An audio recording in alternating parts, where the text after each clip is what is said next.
fascinating because I've been thinking a lot about my role as a teacher, how it's changed over the last 10 years. And honestly, with technology, like there's no like tip or grammatical fact or vocabulary that I can provide you with that isn't easily found on the internet, like very quickly. So what am I here to do? What am I doing here? And I think it's like what you said, it's more of kind of a guide, almost therapeutic. I don't know how to define myself nowadays, kind of an I identity know. crisis. Yeah, but I think it's also like teaching people how to learn. Like I get questions all the time, like, how do you say this? How do you say that? Like things that people could easily look up in Google or a dictionary or anything. And sometimes I'll tell them, like, here, if you go to the site or this blog or this, you can listen to the pronunciation, you can find the definition, you can see examples, you can see explanations. Because otherwise it kind of creates a dependency on the teacher to to tell them everything. But or sometimes people just want your attention, or your personal feedback on a certain situation. But I do think the biggest gift that we can give is to teach people how to be independent, long term in their language learning. Like maybe you have a really cool way to explain something that makes a lot of sense, and it's much simpler than going to this dictionary and trying to figure it out. But it's also good to say, like, in the future, you guys can go to this site or this podcast or this YouTube channel, and there's also some really good explanations that can help you. And then once people kind of figure that out, they realize that they can learn anything on their own. Anything. It just, you gotta want it bad enough. Yeah. Yeah. I mean, learning how to learn truly is kind of the meta skill that we all Yeah. need to acquire. Do you have any recommendations for students? I find that a lot of our students fall in the category of like they're very motivated. You could even say they're passionate about learning English, but they're still running into a lot of roadblocks. They're getting stuck. They don't know exactly what to do. And it's not a lack of information. It's not a lack of motivation. It just seems like you're someone with a mindset of, okay, if we put some structure to this, we can make it happen. Can you deliver that in like a neat little package to a frustrated student? Absolutely. So this frustrated student, I think everybody is this frustrated student, at least several times throughout their language learning journey. First, I think I would want to know what specifically is the frustration. For most people, it's speaking. I would Yeah. say most people say, I understand, I can read, I can write, because at least I have the time to kind of think about it before I have to put it on paper. But speaking is tricky because there's a lot to think about. You're thinking about your pronunciation, sentence structure, verb conjugations, and there's a little bit of anxiety involved in it that you want to speak fast. You don't want to stop and think and stop and think. Usually, there's two things that I always tell people to help with your speaking. It's increase your input, listen more, because the more you listen, the bigger like your database of words and sentences and phrases and things like that is for you to pull from when it's time for you to speak. Mm-hmm. If we just study, that's okay. Like we have to study too, but then you're more likely to have to stop and think. You have to go back and remember the rules, stop and remember the verb conjugation, stop and remember the pronunciation. But if you have a lot of input, you'll say things naturally because it sounds right. But if you don't have enough input, you don't know what sounds right. And I went through this exact same thing when I was learning Spanish and when I was learning Portuguese. I spent so much time studying, which was very helpful. Like I knew how to speak correctly and conjugate the verbs correctly. And people were like, oh my goodness, you know how to use, all these fancy verb tenses. But I didn't feel fluent. I had to stop and think, and I froze a lot, and my anxiety went through the roof.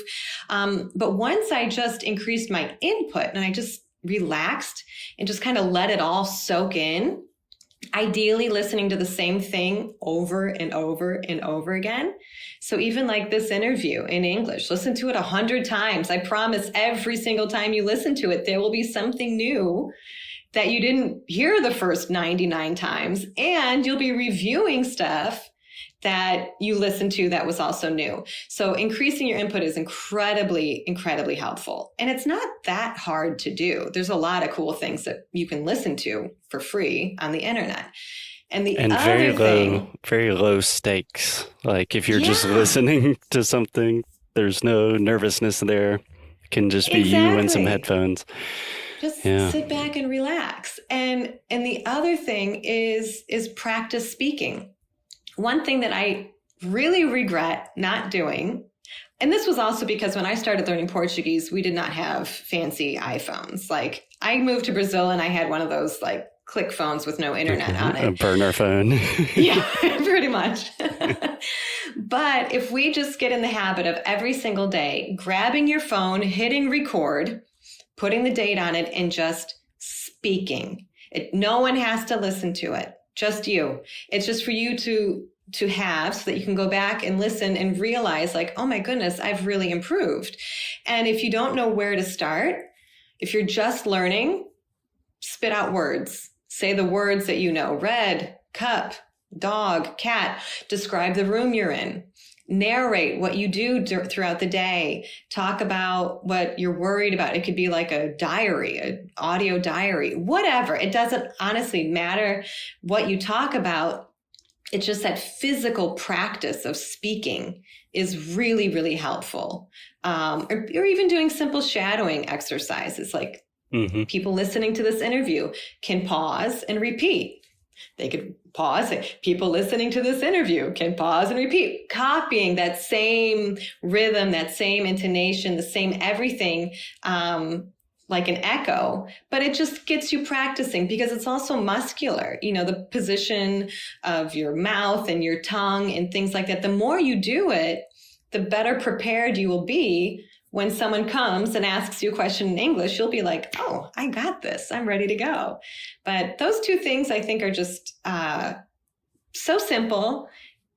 They don't require any money, minimal effort. Just plug more input in, record yourself every day, and you will get over that plateau very quickly. I think that was like the best advice. That's what I've been trying to say for 900 episodes. Essentially, if you listen to a lot of English and you record yourself every day, and I guess you could add a third component to this, what you said, which is repetition. Yeah. It's hard to exaggerate the importance of repetition. Like I remember learning Spanish, I would listen to the same podcast, like the same 8-minute audio, literally like 50, 100 times. And when I suggest that to my students nowadays, they think I'm joking, but I'm like, no, seriously, now do that 1,000 times. Yeah, it's so helpful. It's really helpful. And honestly, when you think about how kids learn, they do that. Kids, if I even like noticed with my children when they were, because I basically taught them English because they grew up in Brazil, I would say something and I could see them like repeating it in their heads and repeating it out loud and like several times throughout the day, repeating it over and over again. And we would watch the same movies like every single day. It was they wanted to watch the same movie, the same cartoon. And I was like, aren't you guys sick of this yet? But it was really good review of all the words and phrases and everything. That was really wonderful advice you gave. Thank you. Can I ask you one more language teaching related question? I think this is something that at least I know I struggle with in other parts of my life. But there's so much material that exists on the internet. It's really difficult for example, in the past 2 years, I've gotten really into meditation, which is very similar to learning a new language in like every way. But like, I can't tell you the number of meditation apps I've downloaded on my phone and deleted, and like YouTube videos and different podcasts about it. It's information overload. Yes. So I think the rules that you gave of listen a lot, record yourself, speak a lot, repeat, that works. How can people do that without getting overwhelmed with the quantity of stuff that exists? I think that overwhelm happens anytime we learn something new. I mean, even for me, just learning how to create reels or color codes for posts on Instagram or anything that you decide you want to learn, because you don't know hardly anything, it's just super overwhelming. It's very, very overwhelming. I guess if people are trying to figure out like, well, what information should I listen to? There's a couple ways to kind of break that down. Is first, they really need to know their level. If you're starting out and you need that explanation in Portuguese, look for teachers who will teach using your native language. I am a big proponent of that at the beginning. Or even in the middle. Like sometimes it's very helpful just to hear a translation rather than hear some explanation in another language that you don't completely understand. And you're just like, oh my gosh, you lose your attention and your focus and you just begin to get frustrated. I still do that nowadays. Like, Alexia, how would you say that in Portuguese? Okay, thanks.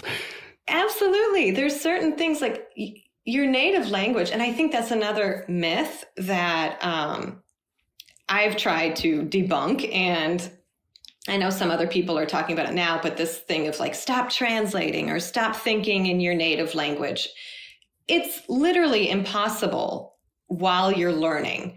When you get to a point where you're very fluent in the language, you don't need to think in your native language anymore. Like you probably don't think in English anymore while you're speaking in Portuguese. Like I can speak in Portuguese without thinking in English, but it took a long time to get to this stage. And I spent many, many years thinking, okay, how do I want to say this in English? How can I say this in Portuguese, or a certain word or certain expression? And that's normal. When we fight ourselves on it or make ourselves feel bad, like, oh, I'm thinking in English again, or, oh, I'm thinking in Portuguese again. It just increases your anxiety and frustration and everything. Yeah. But I think for people that they don't know exactly what they're looking for, I think people need to get very, very clear about what their level is and specifically what it is that they're looking for. Because if you just say, I want to learn English, okay, well, that's so general and it doesn't tell me anything about you or what exactly you want to learn. So we have to really break it down ourselves, knowing, like for me, I like listening to Portuguese podcasts about, the whole like self-help, meditation, yoga. I listen to some that are kind of business interviews, but those don't really keep my attention as much as some of these other ones do. Yeah. Do you have any recommendations? Yeah. Just asking for a friend. Yeah. Okay. There's one, Acenda Sua Luz. Sounds like something I would like. Amazing. And then there's another yoga teacher, Mila Monteiro. Camomila is the name of her. I like her a lot. I was going to try to copy these down. Then I realized we're recording this interview. We're recording. But those two are probably my two favorites that I listen to a lot. But I listen to PrimoCast, Flowcast, like interview style podcasts as well that are pretty fun. One I've really gotten into recently is Autoconsciente. I'll have to look at that one. Autoconsciente. Okay. Yeah, it's like just alta or auto? Auto, like self-knowledge or self-conscious. Okay. So yeah. Really well produced. Just every Sunday, a little bit of like dropping knowledge bombs about self-love. Yeah. Oh, I love that. No, and it's a great way to just start your day. Like I think if you can do it first thing in the morning, I'm sure people listen to your guys' podcasts. Hopefully, they wake up in the morning while the girl, doing their hair or makeup, brushing their teeth, drinking their coffee, driving to work. It's just a really nice way to start your day with something that's like uplifting, and not stressful like the news. Yeah.